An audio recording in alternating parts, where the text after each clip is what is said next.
Salam saudara, selamat pagi, salam sehat buat kita semua. Saya percaya bahwa kita semua di pagi hari ini dalam keadaan sehat, sehingga kita boleh sama-sama beribadah hari ini, sama-sama untuk mendengar kebenaran firman Tuhan.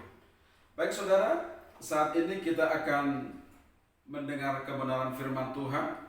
Saya minta semua supaya menyiapkan hatinya untuk mendengar firman Tuhan. Dan sebelum kita mendengar firman Tuhan, kita semua berdoa. Bapa yang baik, pada saat pagi hari ini Tuhan, kami bersyukur kepada Tuhan, di mana Tuhan kembali mempercayakan kami untuk ada hari ini, untuk mendengar kebenaran firman Tuhan. Dengan segala kerendahan hati Bapa, Engkau pimpin kami untuk mendengar firman Tuhan. Engkau berikan kami roh pengertian yang daripada Tuhan, sehingga setiap kebenaran firman Tuhan yang kami dengar pada saat pagi hari ini Tuhan, menjadi kekuatan yang baru dalam kehidupan kami dan dapat kami lakukan dalam kehidupan kami Bapa. Ajari kami semua Tuhan, sehingga setiap kami diberkati oleh Tuhan. Kami sambut firman-Mu dalam nama Tuhan Yesus Kristus. Amin. Baik, saudara, saat ini kita akan melihat firman Tuhan di dalam Matius yang ke-10 ayat yang ke-16. Sudah semua menemukan? Baik, akan saya bacakan buat kita semua. Matius 10 ayat 16, demikian firman Tuhan. Lihat, aku mengutus kamu seperti domba ke tengah-tengah serigala. Sebab itu, hendaklah kamu cerdik seperti ular dan tulus seperti merpati. Tema firman Tuhan di pagi hari ini adalah menjadi utusan Tuhan. Saudaraku yang terkasih dalam Kristus Yesus, saya percaya bahwa kita hidup dalam Kristus bukan asal hidup saja. Tetapi hidup kita ini begitu berharga, hidup kita ini begitu penting. Tetapi dengar baik-baik, kita penting bukan karena kita hebat. Kita penting bukan karena kita memiliki pendidikan yang luar biasa. Kita penting bukan karena kita sukses di tengah-tengah dunia ini. Tetapi kita penting karena ada tugas yang Tuhan percayakan kepada kita. Karena ada tugas yang begitu mulia yang Tuhan percayakan kepada saudara dan saya, yaitu menjadi utusan Tuhan ke tengah-tengah dunia ini. Sekali lagi saya katakan, ada tugas yang mulia yang Tuhan percayakan kepada saudara dan saya, menjadi utusan Tuhan ke tengah-tengah dunia ini. Saudara, menjadi utusan Tuhan itu tidak gampang. Menjadi utusan Tuhan itu tidak mudah, saudara. Kita harus kuat, kita harus siap, kita harus waspada, kita harus terus berjaga-jaga, dan kita juga harus bijaksana. Kenapa saudara? Karena kalau kita tidak waspada, kalau kita tidak kuat, kalau kita tidak siap sebagai utusan Tuhan ke tengah-tengah dunia ini, bisa-bisa kita meninggalkan Tuhan, bisa-bisa kita berhenti di tengah jalan, bisa-bisa kita undur dari Tuhan. Kalau kita boleh melihat para nabi pada zaman dahulu, para rasul yang diutus oleh Tuhan ke tengah-tengah dunia ini, mereka begitu banyak mengalami penderitaan, mereka begitu banyak yang dianiaya, mereka juga begitu banyak yang ditolak, saudara. Dan tidak sedikit juga mereka yang dibunuh. Kalau mereka tidak siap, kalau mereka tidak berkomitmen, saudaraku, mereka tidak akan bisa menyelesaikan pertandingan itu dengan baik. Tetapi karena mereka siap, karena mereka siap untuk dipakai Tuhan, sehingga dalam situasi apapun saudara, mereka tetap menjadi berkat dan lewat kehidupan mereka nama Tuhan dipermuliakan. Pada pagi hari ini saya mau katakan kepada saudara, saudara dan saya adalah utusan Tuhan ke tengah-tengah dunia ini. Dan Tuhan mau supaya lewat kehadiran kita di tengah-tengah dunia ini, maka dunia ini diberkati.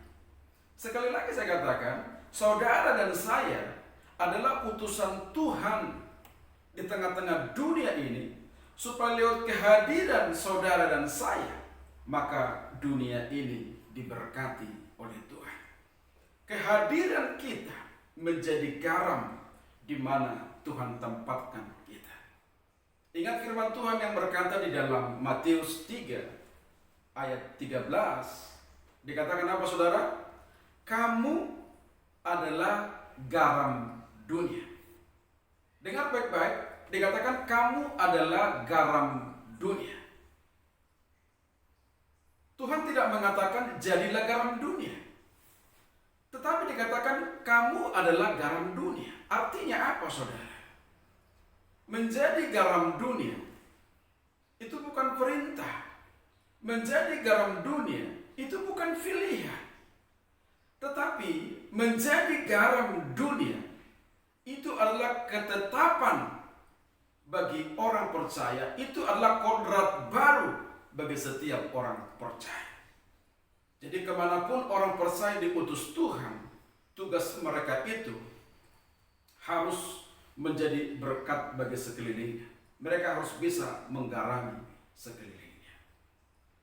Jadi saudaraku yang terkasih dalam Kristus Yesus, supaya kita bisa tetap menjadi utusan Tuhan yang berdampak ke tengah-tengah dunia ini, supaya kita bisa menjadi mata air yang mengalir bagi dunia, supaya kita bisa menjadi garam yang memiliki rasa bagi orang lain, maka firman Tuhan berkata, hidupmu harus fokus kepada Tuhan. Sekali lagi saya katakan, hidup kita ini harus fokus kepada Tuhan. Seperti yang dikatakan di dalam Ibrani yang 12 ayat yang kedua. Akan saya bacakan buat kita saudara. Ibrani 12 ayat yang kedua. Demikian firman Tuhan. Marilah kita melakukannya dengan mata yang tertuju kepada Yesus yang memimpin kita dalam iman dan yang membawa iman kita itu kepada kesempurnaan, yang dengan mengabaikan kehinaan tekun memikul salib ganti sukacita yang disediakan bagi Dia yang sekarang duduk di sebelah kanan tahta Allah. Dalam firman Tuhan dikatakan saudaraku, supaya kita dikatakan bisa menjadi berkat kepada orang dalam perjalanan hidup ini, dikatakan apa? Kita harus fokus kepada Kristus. Artinya apa? Tuhan yang menjadi pusat kehidupan kita, tidak ada yang lain. Iman kita itu harus terarah kepada Kristus. Sekalipun dikatakan engkau memikul salib, engkau pikul salib, tapi imanmu harus tetap kepada Yesus. Sekalipun dikatakan engkau mengalami banyak penderitaan, dikatakan, tetapi tujuan hidupmu adalah kepada Yesus. Sehingga apa saudara? Ketika kita menjadikan Tuhan sebagai pusat kehidupan kita, ketika kita menjadikan Tuhan sebagai perlindungan kita, kekuatan kita, tujuan hidup kita, maka kita akan dikuatkan dengan segala kekuatan. Oleh sebab itu saudara, hanya orang yang berharap kepada Tuhan, hanya orang yang fokus kepada Tuhan yang bisa menjadi berkat, yang bisa menyelesaikan pertandingan itu dengan baik. Ingat sekali lagi saya katakan saudaraku, menjadi seorang utusan Tuhan ke tengah-tengah dunia ini bukan merupakan perkara yang mudah. Oleh sebab itu, dalam Matius yang 10 ayat 16, ini juga ditekankan Yesus kepada murid-muridnya. Saya bacakan buat kita semua. Matius 10 ayat 10, demikian firman Tuhan. Lihat, Aku mengutus kamu seperti domba ke tengah-tengah serigala. Sebab itu hendaklah kamu cerdik seperti ular dan tulus seperti merpati. Dalam ayat ini, ya, kata yang pertama ada kata lihat. Dia berkata kepada murid-murid yang akan diutusnya, lihat. Artinya apa?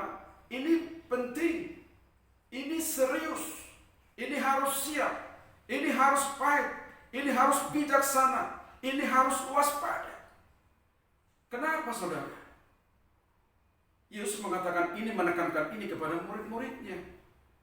Karena pesan Tuhan sangat jelas kepada murid-muridnya bahwa mereka akan diutus seperti domba ke tengah-tengah serigala. Sekali lagi saya katakan, mereka akan diutus seperti domba ke tengah-tengah serigala. Bukan seperti domba ke tengah-tengah kawanan belalang. Bukan seperti domba ke tengah-tengah kawanan kelinci. Bukan seperti domba ke tengah-tengah kawanan cicak.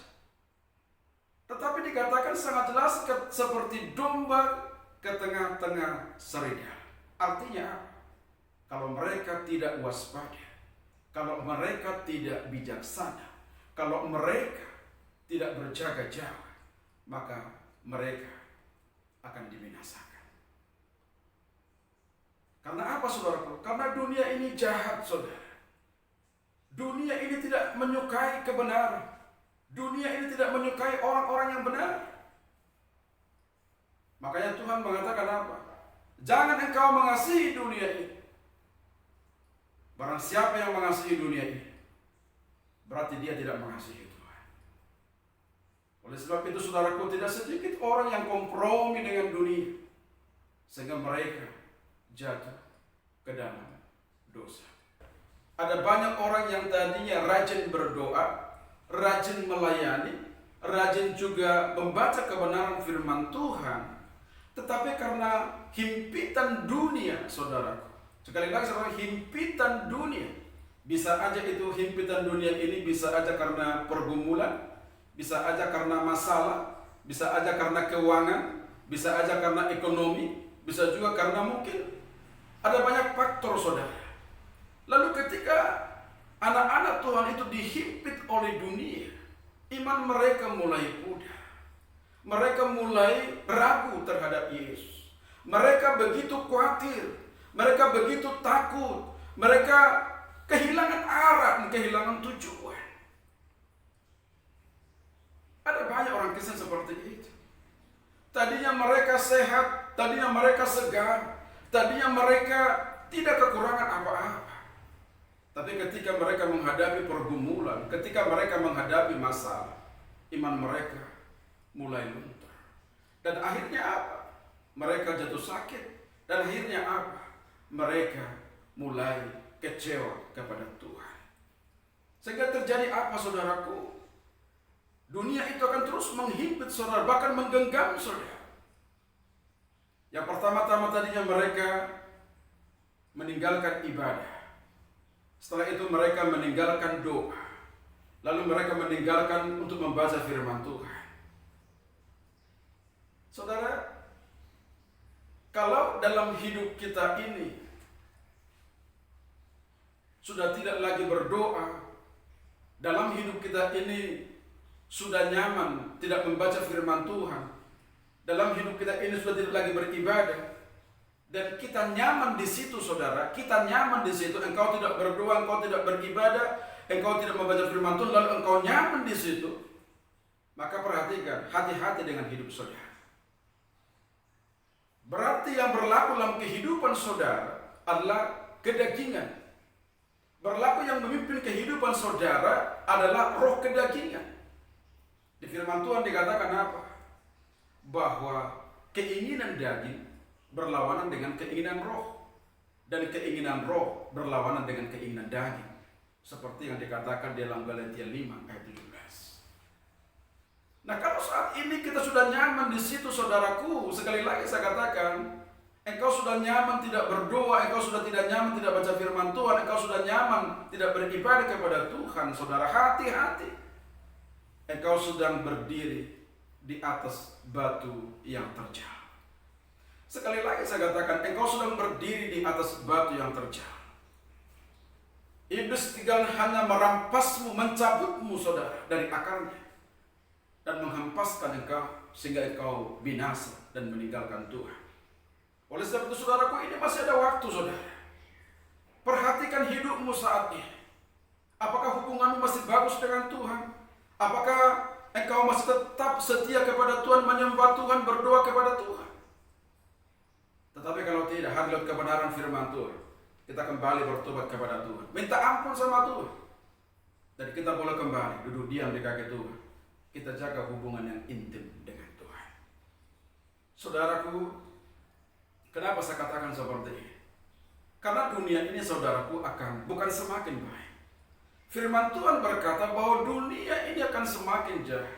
Kesulitan akan semakin luar biasa saudara. Dan hanya orang-orang yang tangguh yang bisa melewati zaman ini. Hanya orang-orang yang fokus kepada Kristus Yesus yang bisa melewati kehidupan ini. Sehingga dimanapun dia Tuhan tempatkan, dalam kondisi apapun, dia tetap akan menjadi berkat. Ini kita boleh melihat dalam firman Tuhan. Kita bandingkan dengan Yehezkel saudara. Buka dalam Yehezkel itu. Saya sangat diberkati lewat firman Tuhan dalam Yehezkel yang kedua. Kita baca sampai ayat yang ke-7 saja saudaraku, supaya lebih cepat. Sudah semua menemukan Yehezkel 2 ayat 1 sampai yang ke-7. Baik, saya bacakan buat kita semua. Dengarkan firman Tuhan, renungkan firman Tuhan ini baik-baik.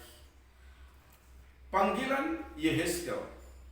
Firman-Nya kepadaku, hai anak manusia, bangunlah dan berdiri, karena aku hendak berbicara dengan engkau. Sementara ia berbicara dengan aku, kembalilah rohku ke dalam aku, dan ditegakkannya aku. Kemudian aku menegur dia yang berbicara dengan aku. Firman-Nya kepadaku, hai anak manusia, aku mengutus engkau kepada orang Israel, kepada bangsa pemberontak yang telah memberontak melawan aku. Mereka dan nenek moyang mereka telah mendurhaka terhadap aku sampai hari ini juga. Kepada keturunan inilah yang keras kepala dan tegar tengkuk, aku mengutus engkau, dan harus kau katakan kepada mereka, beginilah firman Tuhan Allah. Dan baik mereka mendengarkan atau tidak, sebab mereka adalah kaum pemberontak, mereka akan mengetahui bahwa seorang nabi ada di tengah-tengah mereka. Dan engkau anak manusia, janganlah takut melihat mereka maupun mendengarkan kata-katanya. Biarlah engkau di tengah-tengah onak dan duri dan kelak, dan engkau tinggal dekat kelajengking. Janganlah takut mendengarkan kata-kata mereka, dan janganlah gentar melihat mukanya, sebab mereka adalah kaum pemberontak. Sampaikanlah perkataan-perkataanku kepada mereka, baik mereka mau mendengar atau tidak, sebab mereka adalah kaum pemberontak. Sangat menarik firman Tuhan ini saudara. Coba kalau kita boleh baca firman Tuhan ini dari ayat 1 sampai ke ayat 7 saudaraku, kita melihat di sini bahwa Yehezkel ini Tuhan utus, dikatakan ke tengah-tengah umat. Yang pertama dikatakan umat yang memberontak sama Tuhan. Yang kedua dikatakan Yehezkel diutus ke tengah-tengah umat yang mendurhaka kepada Tuhan. Baru yang ketiga dikatakan umat yang keras kepala. Baru yang keempat juga dikatakan apa? Kepada umat yang tegar tengkuk, pemberontak kepada Tuhan. Dan gambaran kejahatan mereka itu dikatakan ya seperti onak, duri, dan kelajengking. Saudara boleh berpikir saudara, ya, Yehezkel ini disuruh melayani, diutus ke tengah-tengah bangsa pemberontak, bangsa keras kepala, bangsa tegar tengkuk, bangsa yang menolak firman Tuhan, bangsa yang memberontak kepada Tuhan. Sehingga dikatakan apa? Ia di tengah-tengah antara onak dan duri dan kelajengking. Artinya apa? Ia tidak boleh salah sedikit pun, saudara. Kalau dia salah, kalau dia tidak waspada, ya nyawa yang menjadi taruhannya. Namun sekalipun Tuhan mengutus Yehezkel ini kepada umat yang memberontak, umat yang keras kepala, umat yang tidak menghargai hamba Tuhan, Yehezkel tidak pernah bilang, Tuhan, kenapa engkau mengutus saya kepada umat pemberontak ini? Tuhan, kenapa engkau mengutus saya kepada bangsa yang tidak takut kepada Tuhan? Kenapa engkau Tuhan mengutus saya kepada bangsa yang begitu jahat di hadapan Tuhan? Yehezkel tidak bilang, kenapa engkau tidak mengutus aku ke tengah-tengah bangsa yang baik, Bapak? Kenapa sih Tuhan engkau tidak mengutus aku ke tengah-tengah jemaat yang kaya? Ke tengah-tengah gereja yang banyak gerejanya? Kita pun sering berkata seperti itu, saudara. Tetapi Yehezkel tidak komplain sama Tuhan. Ia tidak bilang kepada Tuhan, Tuhan, tidak ada yang lain pengganti saya. Tuhan, tidak ada daerah yang lain untuk saya khotbah. Kenapa harus ke tengah bangsa ini? Saudaraku terkasih dalam Kristus Yesus, kenapa Yehezkel tidak menolak Tuhan? Karena Yehezkel menyadari siapa dirinya di hadapan Tuhan. Ia hanya seorang utusan Tuhan. Ia hanya seorang hamba yang tidak berhak menolak apa yang dikatakan oleh Tuhannya. Kalau Yohanes berkata, untuk membuka tali kasutnya pun aku tidak layak. Apalagi untuk menolak perintah Tuhan. Apalagi untuk menolak perintah Yesus. Tugas daripada Yehezkel itu hanya melakukan apa yang dikatakan oleh Tuhan. Tugas Yehezkel itu hanya melakukan apa yang menjadi kerinduan Tuhan. Bukan kemauan Yehezkel, bukan kerinduan Yehezkel, tapi apa yang menjadi kerinduan Tuhan, apa yang menjadi keinginan Tuhan, itu harus disampaikan Yehezkel, sekalipun nyawa yang menjadi taruhannya. Sehingga di firman Tuhan dikatakan apa, saudara? Yehezkel berkhotbah kepada bangsa itu. Ia tidak takut kepada bangsa itu. Mau bangsa itu tersinggung, mau bangsa itu tidak menerima kebenaran firman Tuhan, mau bangsa itu menganiaya dia, mau bangsa itu cuek kepada dia, itu bukan tugas daripada Yehezkel. Tugas Yehezkel hanya menyampaikan kebenaran firman Tuhan kepada umat itu, supaya umat itu tahu bahwa di tengah-tengah mereka ada kebenaran firman Tuhan sebagai hukum dalam kehidupan mereka, supaya bangsa itu mengetahui bahwa di tengah-tengah mereka ada seorang nabi, bahwa di tengah-tengah mereka ada Tuhan yang hidup yang harus mereka sembah. Sehingga di firman Tuhan dikatakan lewat Yehezkel, dikatakan di sana, maka kebenaran firman Tuhan disampaikan kepada umat itu, dan Tuhan dipermuliakan. Ia tunduk kepada Tuhan apapun risikonya. Berbeda dengan Yunus. Yunus nabinya Tuhan. Yunus dipilih oleh Tuhan. Tapi Yunus pengen mengatur Tuhan. Dan banyak orang Kristen seperti ini. Ketika ada punya pergumulan, ketika ada punya masalah, ketika diperhadapkan dengan segala persoalan, maunya mereka mengatur Tuhan. Sama seperti Yunus. Maunya Yunus ini, bangsa Niniwe itu dihukum aja, gak usah bertobat. Bangsa Niniwe ini gak usah dikhotbahin, biarkan mereka dibinasakan. Tetapi Tuhan mengasihi Niniwe.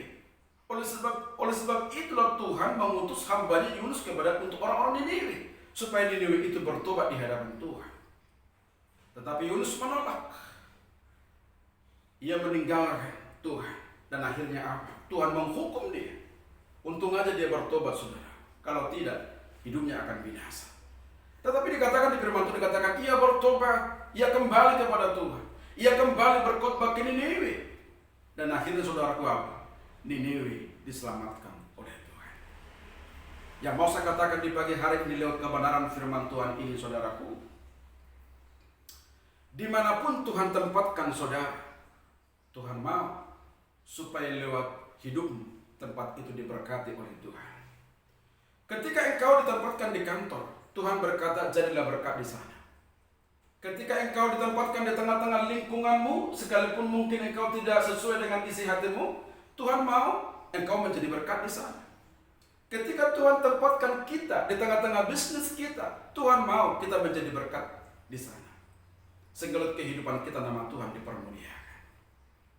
Oleh sebab itu saudaraku, supaya hidup kita ini berdampak kepada orang lain, supaya hidup kita ini saudaraku menjadi garam bagi orang lain, maka kehidupan kita ini, hidup yang Tuhan berikan ini saudaraku, harus kita kelola dengan baik, harus kita manajemen sesuai dengan kebenaran firman Tuhan. Amin saudaraku. Sekali lagi saya katakan, kalau hidup kita ini ingin berdampak kepada orang lain dimanapun Tuhan tempatkan saudara, maka kehidupan kita ini harus kita urus, kehidupan kita ini harus kita kelola, kehidupan kita harus kita manajemen dengan kebenaran firman Tuhan sebagai pedoman dalam kehidupan kita. Tuhan sangat jelas berkata dalam Amsal 4 ayat 23, jagalah hatimu, kata Tuhan, karena dikatakan dari situlah terpancar kehidupan. Karena kalau hati tidak dijaga saudara, akan menjadi batu sandungan bagi orang lain. Baru dalam firman Tuhan juga dikatakan dalam Filipi yang keempat ayat 8 kalau nggak salah dikatakan di sana apa? Jaga pikiranmu. Makanya dikatakan semua yang baik, semua yang benar, semua yang mulia, semua yang suci, semua yang adil, semua yang sedap didengar, semua yang baik, dikatakan pikirkanlah itu. Jadi Tuhan mau pikiran yang Tuhan berikan ini kepada kita, isinya ini semua yang baik.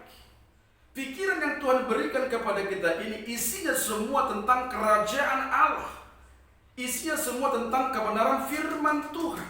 Karena ketika kebenaran firman Tuhan adalah di pikiran-pikiran kita ini saudaraku, maka dalam kehidupan kita tidak ada lagi ketakutan. Dalam hidup kita, dalam pikiran kita tidak ada lagi pikiran-pikiran yang negatif. Karena apa saudara?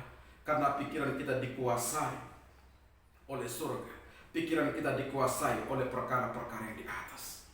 Bahkan dalam Yakobus 3 juga, ayat 9-10 dikatakan apa? Kuasai lidahmu, dikatakan. Karena kalau orang tidak menguasai lidahnya, dikatakan, karena dari lidah ini dikatakan memuji Tuhan, memuji Bapa, tapi dari lidah ini juga mengutuk orang. Baru dikatakan juga kuasai, jaga, dikatakan mulutmu. Karena mulut kita ini dikatakan memberkati, dan mulut kita ini juga mengutuk orang lain. Sehingga di firman Tuhan dikatakan, yang namanya hati kita, pikiran kita, mulut lidah kita harus dijaga. Dijaga sesuai dengan kebenaran firman Tuhan. Jadi sekali lagi saya katakan saudaraku, hidup kita ini harus dikelola dengan baik. Hidup kita ini harus dimanajemen dengan baik. Jadi bukan hanya bisnis yang harus dimanajemen, bukan hanya pelayanan yang harus dikelola dengan baik, bukan hanya usaha yang dikelola dengan baik, tetapi kehidupan yang Tuhan berikan ini kepada kita harus kita kelola dengan baik, karena itu juga yang Tuhan perintahkan kepada kita. Kasih yang Tuhan berikan kepada kita itu harus dikelola dengan baik, supaya kasih itu tidak memandang muka. Dan ketika kehidupan kita ini kita kelola dengan kebenaran firman Tuhan, maka dipastikan hidupmu akan menjadi berkat kepada orang lain. Ingat saudaraku, dalam firman Tuhan dikatakan kita ini anak raja saudara. Berarti kalau kita anak raja, berarti yang berlaku dalam kehidupan kita, aturan yang berlaku dalam kehidupan kita adalah aturan kerajaan. Amin saudara. Aturan kerajaan. Coba saudara boleh melihat pada raja-raja zaman dahulu saudara. Ya, kita boleh melihat anak raja itu saudara. Cara bicaranya dijaga, penampilannya dijaga, cara berbicaranya dijaga. cara makannya dijaga. Bahkan dikatakan berpakaiannya pun dijaga. Jadi anak raja ini dikatakan semua harus dijaga. Karena apa saudaraku? Karena mereka itu menjadi figur. Karena mereka itu menjadi teladan bagi rakyat yang mereka pimpin. Lah kita ini pun anak raja. Kita ini anak raja di atas segala raja. Kita harus punya gambar diri yang dahsyat, itu Yesus Kristus. Dan Tuhan mau karakter yang dalam kehidupan kita adalah karakter Kristus yang hidup. Bukan lagi karakter kita, bukan lagi tingkah laku kita, tapi karakter Kristus yang membungkus kehidupan kita. Segala kehidupan kita, nama Tuhan dipermuliakan, saudara. Amin. Oleh sebab itu saudaraku, jaga kehidupan kita. Bahkan dikatakan sampai pakaian kita pun harus kita jaga. Ya, berpakaian aja kita jaga, apalagi untuk ibadah, kita jaga semua pakaian kita. Jangan kalau kita melihat gereja lain, kita boleh melihat perempuan juga boleh pakai celana pendek dan segala macam. Jangan. Karena Tuhan berkata dalam ibadah, dalam berpakaian, semua harus berlangsung dengan sopan dan teratur. Kita harus menjadi berkat bagi orang lain, saudara. Karena apa? Karena kehidupan kita ini mewakili Tuhan ke tengah-tengah dunia ini. Kalau kehidupan kita tidak benar, maka Tuhan pun akan dipermalukan. Tapi kalau kehidupan kita benar, maka Tuhan yang kita sembah juga akan dipermuliakan, akan dihormati. Oleh sebab itu saudaraku, sebagai penutup firman Tuhan, pada saat pagi hari yang begitu indah ini saudaraku, ya, saya berharap kita boleh melihat kalau Yesus ada saudaraku ketika diutus ke tengah-tengah dunia untuk menyelamatkan manusia. Ia rela menderita, ia rela dianiaya, ia rela diludahi, ia rela dicambuk saudara. Bahkan dia berkata, ampuni mereka Tuhan, ampuni mereka Bapa, sebab mereka tidak tahu apa yang mereka berbuat. Kasih Tuhan itu begitu luar biasa saudara. Lalu sebagai umat yang sudah ditebus Tuhan, kita diangkat dari yang tidak lain menjadi mutiara-mutiara yang berharga. Lalu apa yang harus kita lakukan untuk Tuhan? Apa yang harus kita perbuat untuk membalas cinta kasih Tuhan dalam kehidupan kita? Saudaraku terkasih dalam Kristus Yesus, oleh sebab itu jadilah berkat kepada setiap orang. Hargailah kematian Kristus dalam hidup, dengan hidup menjadi berkat kepada banyak orang, agar lewat hidup saudara dan saya, nama Tuhan dipermuliakan, bukan dipermalukan. Sehingga salib Kristus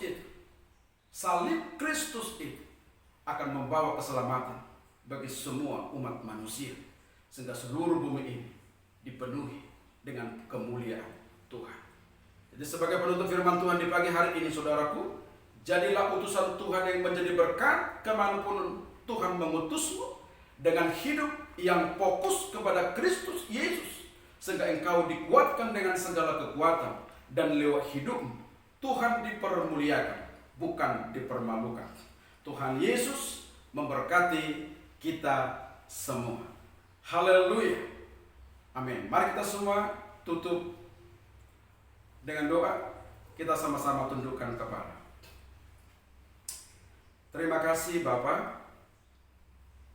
Kami bersyukur Tuhan, di mana kami sudah diberkati lewat kebenaran firman Tuhan, supaya kami Bapa, dimanapun Tuhan tempatkan kami boleh menjadi berkat, kami boleh menjadi garam di tengah-tengah lingkungan kemana Engkau utus kami. Dan kami percaya Tuhan, Engkau tidak membiarkan kami sendirian. Engkau akan terus menyertai kami, Engkau akan terus membimbing kami, Engkau akan terus memampukan kami untuk menjadi berkat dimanapun Tuhan tempatkan kami. Sehingga lewat kehidupan kami Bapa, nama Tuhan dipermuliakan, nama Tuhan diagungkan, dan banyak jiwa dimenangkan untuk hormat kemuliaan bagi nama Tuhan. Dan sebentar juga Tuhan, kami akan tutup Tuhan kebenaran firman Tuhan ini. Kami rindu Bapa, supaya lewat kebenaran firman Tuhan hari ini, setiap kami disegarkan oleh Tuhan, setiap kami diberkati oleh Tuhan. Dalam nama Yesus Kristus kami telah berdoa. Haleluya.